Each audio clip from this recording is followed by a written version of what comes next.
So looking at what you're doing, I'm assuming you're doing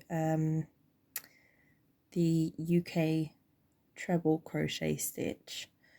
So that'd be putting your yarn over your hook and then putting your hook through, grabbing your yarn, pulling it through, and completing your stitch by pulling your yarn through the first 2 loops, then the remaining 2 loops.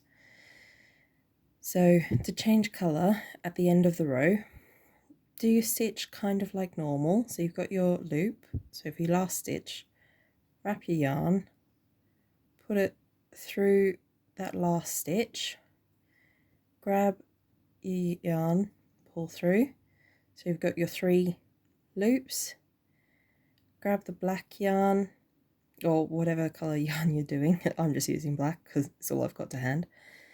Pull that through the first 2 loops, then let go of your black or let go of your first colour, grab your second colour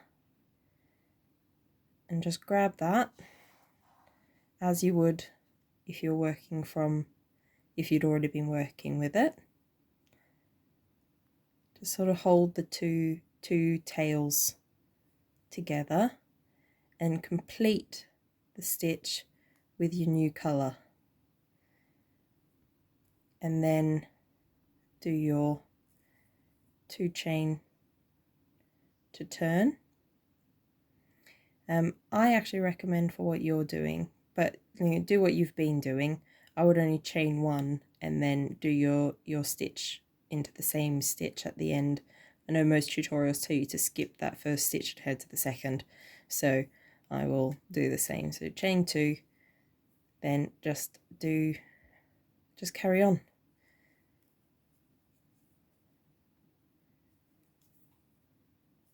Okay.